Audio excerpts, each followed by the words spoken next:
सरला के पति ने गांव में सरला और गोद की बच्ची को बेसहारा छोड़कर दूसरी शादी कर ली और गांव छोड़कर चला गया। सरला का गांव में भी कोई नहीं था, पर शहर में उसकी मौसी रहती थी, इसलिए सरला उनके पास शहर आ गई। ये ले, बोतल में दूध भर दिया है। अब तू तो जानती है सरला, महंगाई इतनी बढ़ गई है, हर चीज के भाव बढ़ गए हैं। अब दूध ही ले लो, 60 रुपए किलो हो गया है। मुझे गलत मत समझना, मैं इस बोतल के दूध के लिए नहीं बोल रही हूं, पर वैसे भी पति छोड़कर दूसरी के साथ भाग जाए तो औरत की जिंदगी नरक बन जाती है। मौसी, मुझे मौसा जी से कहकर कोई काम दिलवा दो और रहने की थोड़ी जगह दे दो तो मेरा गुजारा हो जाएगा। देख सरला, मेरे भी अपने बेटा बहू परिवार हैं, मैं तुझे यहां रहने की हामी नहीं भर सकती।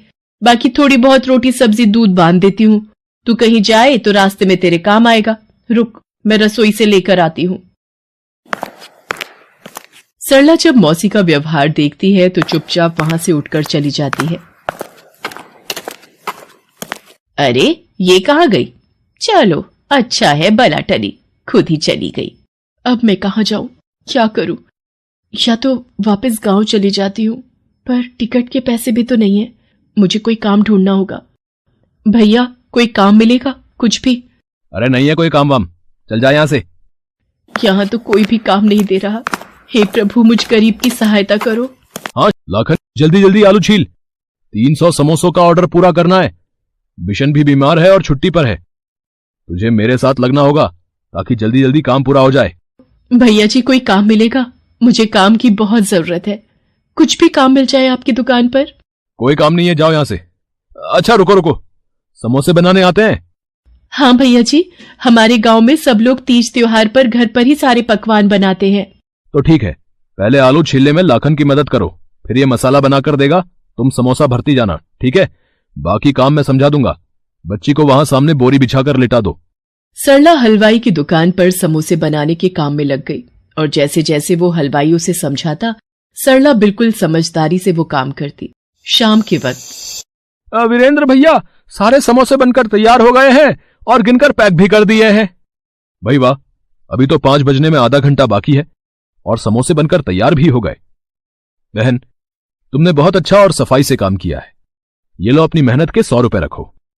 भैया जी, आज तो आपने काम दे दिया, पर शहर में मुझे कोई नहीं जानता। अगर मेरे लायक कोई और काम भी हो तो बता देना, आपकी बड़ी मेहरबानी होगी।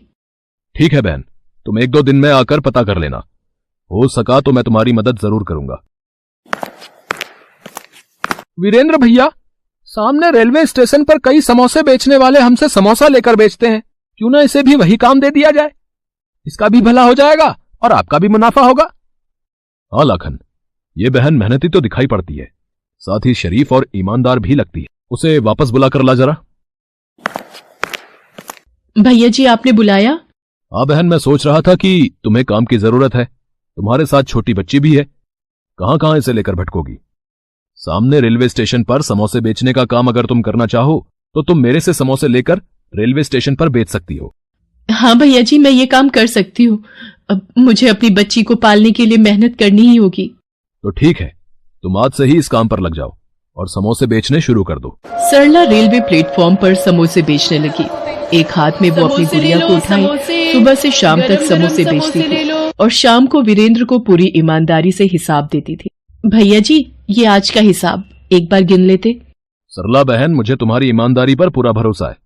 तुम पिछले 3 महीने से रेलवे स्टेशन पर सुबह से शाम तक मेहनत करके समोसे बेचती हो और टाइम पर शाम के वक्त मेरा पूरा हिसाब करती हो।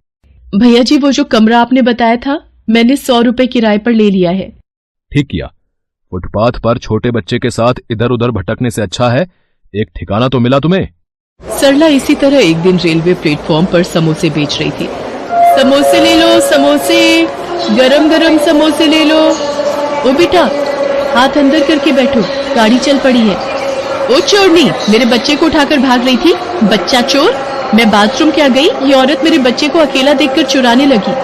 नहीं नहीं बहन, वो तो गाड़ी चलने लगी थी तो बच्चे को मैं हाथ अंदर करने के लिए बोल रही थी। क्या हुआ सुधा, ये शोर कैसा? मैं नीचे से पानी की बोतल लेने गया था। अजी, ये चोरनी हमारे बच्चे को बहलाकर अपने साथ ले जा रही थी। सरला, गुड़िया के बापू। अरे छोड़ो ना सुधा, ट्रेन चलने वाली है। चलो गुस्सा मत करो, जाने दो, बैठ जाओ। छोड़नी कहीं की।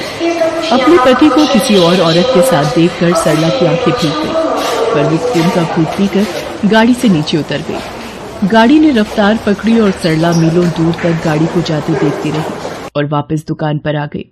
लाखन, ये कौन है जो वीरेंद्र भैया को हिसाब के पैसे दे रही है? अरे ये सरला है। तू जब छुट्टी पर था तो तेरे पीछे वीरेंद्र भैया ने इसे काम दिया है। बेचारी गरीब सारा दिन प्लेटफॉर्म पर समोसे बेचती है। अच्छा, तो ये बात है। चलो बढ़िया है। बिशन, वो तुझे मैंने शादी वाले घर का पता लिखवाया था, ये मिठाई के डिब्बे वहां भिजवाने हैं। अच्छा सरला बहन, जिनके आज यहां शादी का कीर्तन है, वो लोग मुझे अच्छे से जानते हैं। उन्हें शादी के छोटे मोटे काम के लिए एक औरत चाहिए। तुम चाहो तो चली जाओ, तुम्हारे पैसे बन जाएंगे। बिशन जा रहा है, वो तुम्हें वहीं छोड़ देगा। ठीक है भैया जी, मैं चली जाती हूँ। सरला बिशन के साथ शादी वाले घर में चली जाती है।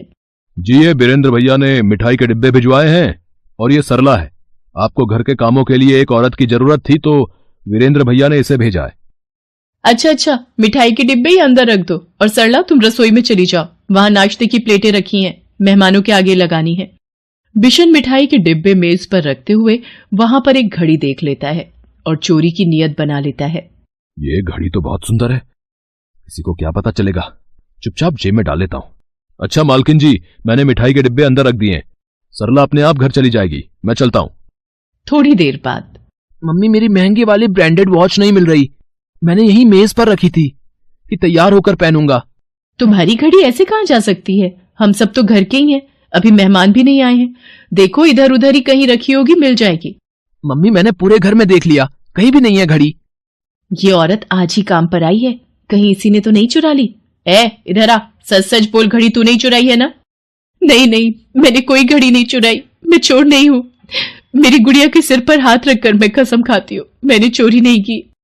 अरे तुम लोग झूठ बोलने के लिए अपने बच्चों की भी झूठी कसम खा लेते हो। बेटा, पुलिस को बुला, तभी ये सच बोलेगी। सरला रोने लगती है तभी। रुक जाइए, असली मुजरिम सरला बहन नहीं, ये बिशन है। इसी ने आपके घर से घड़ी चुराई है, इसलिए मैं इसे खुद पकड़ कर लाया हूं। आपके घर मिठाई के डिब्बे रखकर जब ये दुकान पहुंचा। बिशन, तेरे हाथ में इतनी महंगी घड़ी कैसे आई? जब तू मिठाई के डिब्बे देना गया था तब तो तेरे हाथ में घड़ी नहीं थी। अरे तू क्यों इतनी जासूसी कर रहा है? अपने काम से काम रख। लाखन सही कह रहा है बिशन, ये घड़ी तुम्हारे पास कहां से आई, सच सच बताओ। कहां से आई मतलब? वीरेंद्र भैया, मैं घड़ी खरीद भी तो सकता हूं। लाखन, इतनी महंगी घड़ी तुम इतनी आसानी से नहीं खरीद सकते। ये घड़ी कम से कम 50,000 रुपए की है। सीधी तरह बता दो कि तुमने ये घड़ी कहां से चुराई है, वरना मैं पुलिस को बुला लूंगा। और फिर बिशन ने सच बोल दिया और मैं इसे यहां ले आया। सरला बहन चोर नहीं है। मैं सरला बहन को पिछले कई महीनों से जानता हूं। माफ करना बेटी, मेरे से गलती हो गई। मैंने बिना सोचे समझे तुम्हारे ऊपर चोरी का इल्जाम लगा दिया। कोई बात नहीं मालकिन, आपकी घड़ी मिल गई, मुझे ये सुकून है। वीरेंद्र भैया, आज आपने मेरे ऊपर चोरी का इल्जाम लगने से मुझे बचा लिया। अगर आप ना होते तो। वीरेंद्र जी, अगर ये वाकई में मेहनती है तो क्यों ना ये हमारे घर पर ही काम पर लग जाए, मैं इसे अच्छी पगार दूंगी। ये तो सरला बहन के लिए बहुत ही खुशी की बात है। सरला बहन, तुम यहां काम करके अपनी गुड़िया की देखभाल और अच्छे से कर पाओगी। वीरेंद्र बिशन को पुलिस के हवाले कर देता है और सरला उसी घर में काम पर लग जाती है और अपनी बच्ची की देखभाल करते हुए दिन गुजारने लगती है।